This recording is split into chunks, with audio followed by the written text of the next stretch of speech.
Welcome back to another video. So I am currently in a dieting phase, aiming to get a little bit leaner for a stag do at the end of June. I'm a couple of kilos down over the last 3 weeks, and in this video, I'm gonna show you exactly what I'm eating in a day to retain muscle mass, drop body fat, and stay full. I'll run you through how I go about quick and easy meal prep, how I manage hunger and cravings, some diet tips that you can implement, and I'll also be showing you how I make my famous protein cheesecake, so stay tuned for that later. First thing I want you to do is drop a like on this video, and if you're new here, hit subscribe for non-influencer, non-wanky style fitness advice. Before we dive into this video, I just want to say a massive thank you to those of you who have messaged me and reached out off the back of my previous video. I know a lot of you said that it resonated with you, which was both nice and not nice to hear. Not nice that I know that other people have gone through the similar kind of emotional pain that I went through, but also nice to know that the reason I created that video is to show that people, if they were going through a tough time,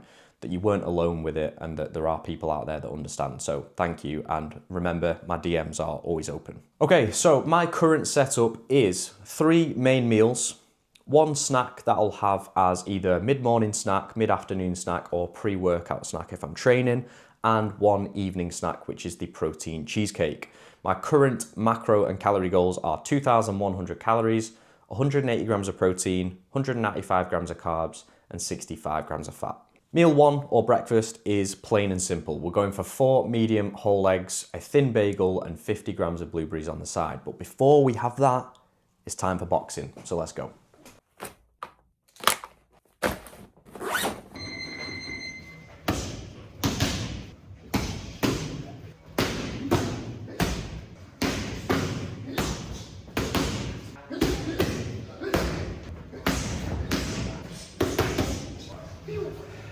All right, back from boxing, and I know what you're thinking. Whoa, was that a white Mike Tyson I just saw? No, it was just me. Right, so super simple for breakfast.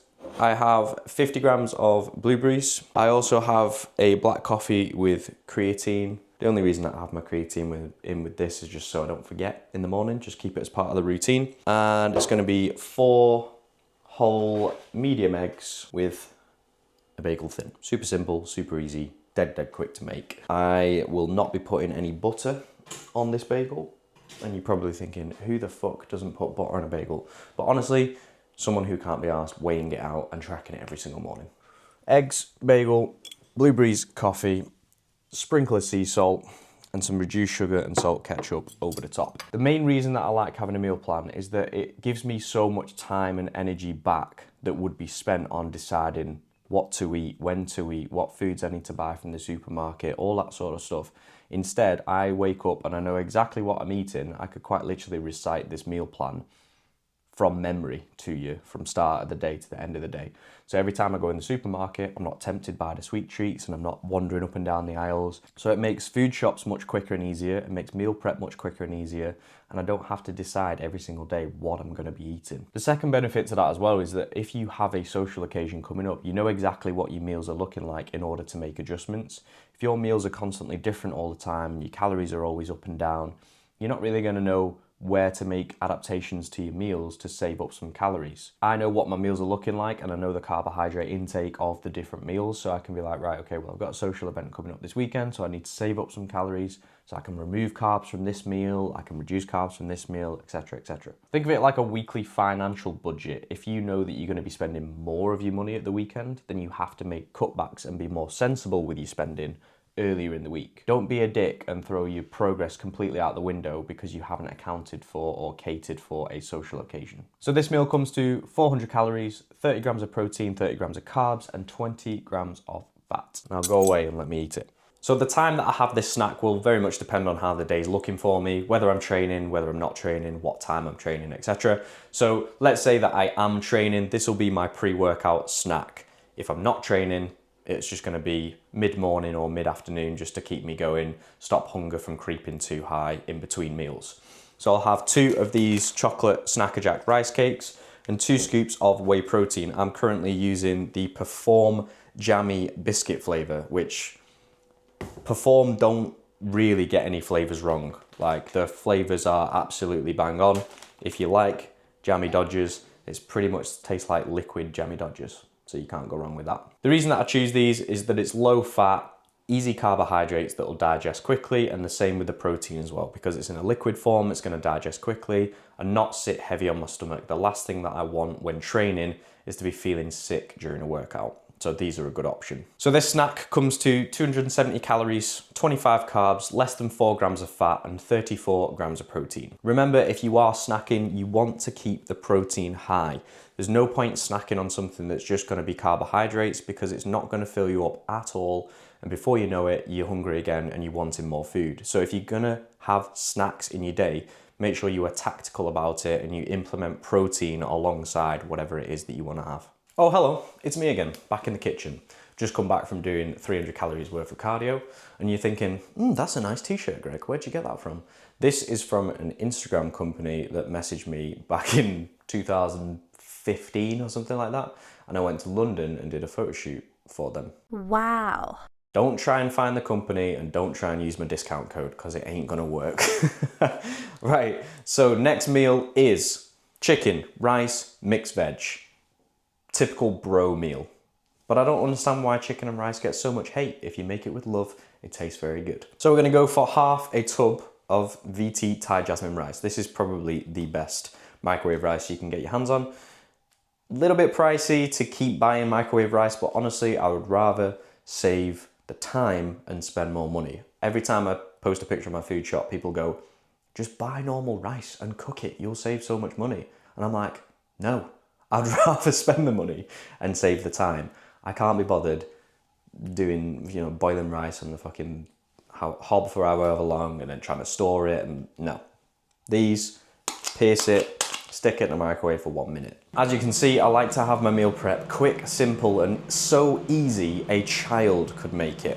So I already have all this chicken breast that I've chopped up with scissors and cooked, and now it's just in the fridge ready to go. So I know that I have 200 grams raw weight, which is 120 grams cooked weight. So when you do a big batch cook, you know what weight you need to be doing when it's cooked. So you weigh it out raw, and then you weigh it out cooked, and then you know what you need when it's different weights. Do you know what I mean? 120 grams of this. Then I've just got some frozen mixed veggies, again, frozen, so I don't have to worry about it going off, and I can just get it out of the freezer, stick it in there, and I can bang it in the microwave with the chicken, and then both of them are ready at the same time. Come on, you bastard. And once that is done, I'll add some sea salt flakes, 10 grams of olive oil, and about 30 grams of lemon and herb peri peri sauce. Lemon and herb because I am a pussy when it comes to spicy stuff, so lemon and herb is spicy enough for me. And also, these sauces are really good because they're vinegar based, so they'll cover more of the meal, whereas opposed to like if you had a mayo sauce or a barbecue sauce, they tend to just stick over the top layer of the meal, and then once you've consumed that bit, the rest of the meal's dry. This will soak into the rice or whatever meal you're having.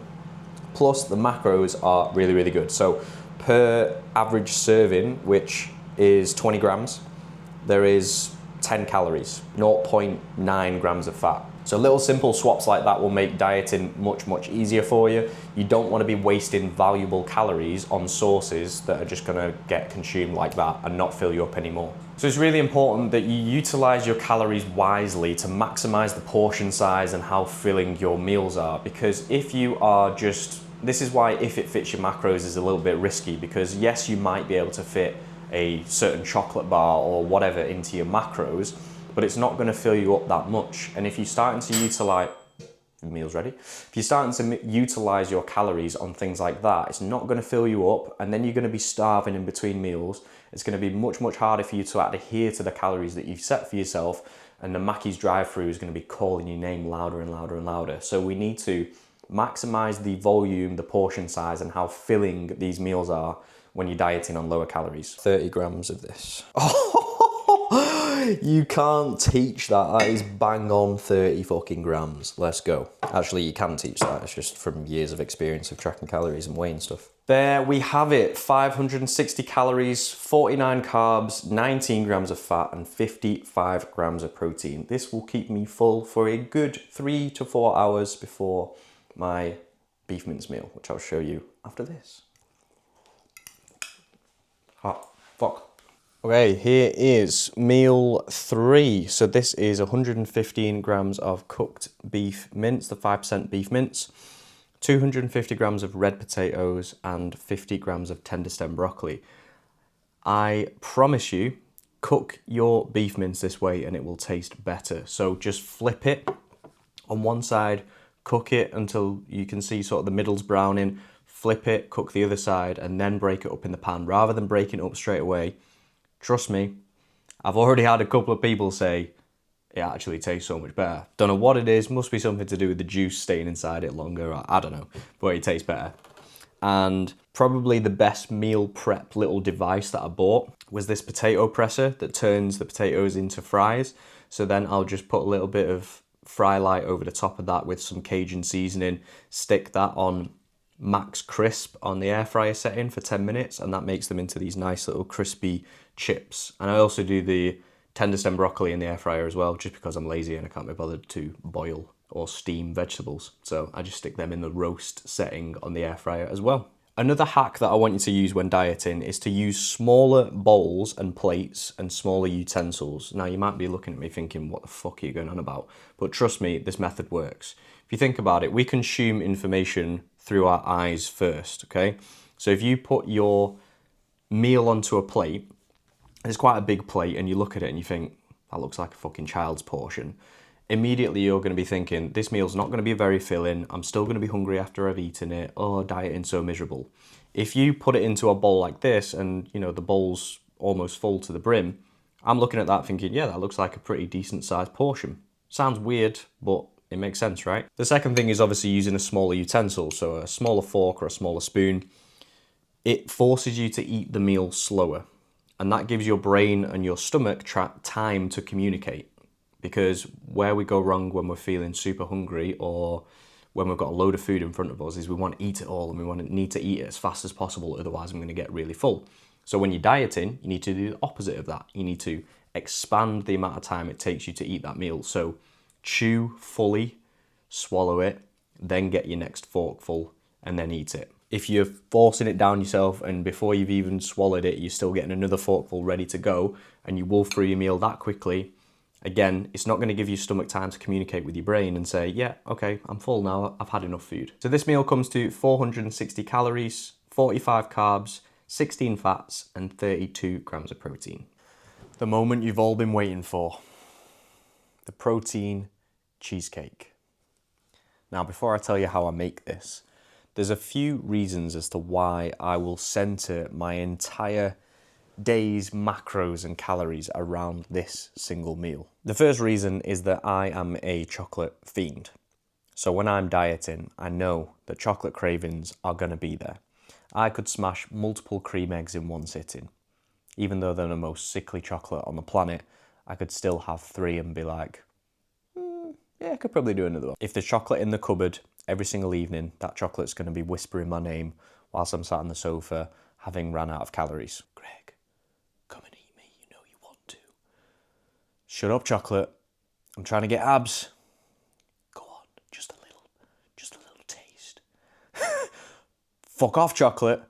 Come on, you know you want to.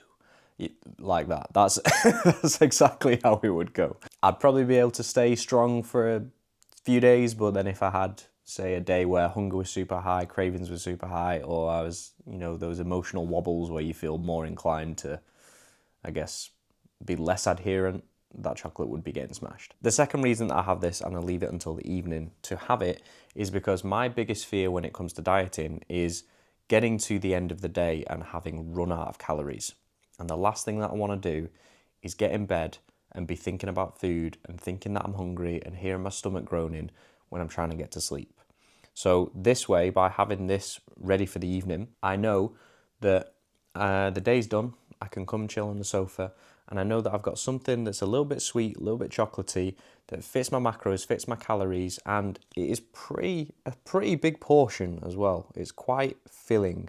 So it's not like just having a chocolate bar where it's not even going to scratch the itch. It's like as soon as you've had a chocolate bar, it's like, who the fuck wants one chocolate bar? You want another one and another one.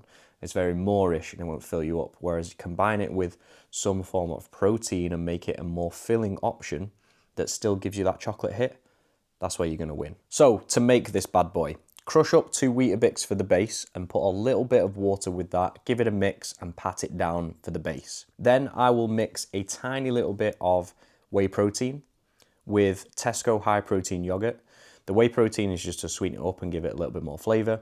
And then I'll put 50 grams of blueberries with this. Whilst I'm layering that over the top, I'll melt a square of 70% dark chocolate in the microwave and then drizzle that over the top. Make a nice little fancy pretty pattern with it. Then stick it in the freezer for around 45 minutes is the sweet spot to create that cheesecake texture.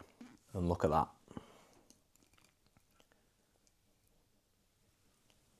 Beautiful. Remember to use a teaspoon because then it'll take you longer to eat it. Remember what we said before about smaller utensils. So this final meal of the day comes to 354 calories, 49 carbs, 6 grams of fat, and 28 grams of protein. If ever in the evening I find myself having a bit of a sweet craving between having my meal 3 and this protein cheesecake, I will opt for a diet fizzy drink. So at the minute I'm having these Tango Sours, which are pretty damn tasty and they're only 5 calories per can. So there you go, that is how I structure my meal plan to maximize fullness, reduce hunger, and tackle cravings. You don't have to structure your meal plan like this. It's all about finding a plan that works best for you. Make sure when you create yourself a nutrition plan that it is realistic.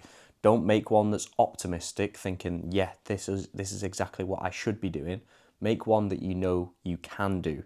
There are going to be certain amounts of sacrifices that you'll need to make when dieting, but you can still have meals that you enjoy, still stay full, and make sure that you're minimizing those cravings. I'm happy to eat the same meals every day on repeat because then it means that I don't have to spend time going into MyFitnessPal, creating myself a new meal plan or having to work things around, blah, blah, blah. Like, I can't be bothered to do that. Notice how I said I can't be bothered, not I don't have time. You do have time, it doesn't take that much time to track calories, but I can't be arsed. I would much rather just rinse and repeat the same meals. When I get bored, then I'll go into MyFitnessPal, make something new, and then stick to that on repeat again. But when I'm dieting and it's for fat loss, I know it's for a short period of time, so I can just suck it up and deal with eating the same meals. And then when my calories begin to increase, when I'm reverse dieting and going into a gaining phase, I can then start implementing more of the stuff that I enjoy and more flexibility with meals out and added food. All right, so thank you for watching. Drop a like if you enjoyed this video, subscribe if you haven't done already, and if you've got any suggestions for fitness content you would like to see from me, just pop it in the comments below. I'll see you in the next one.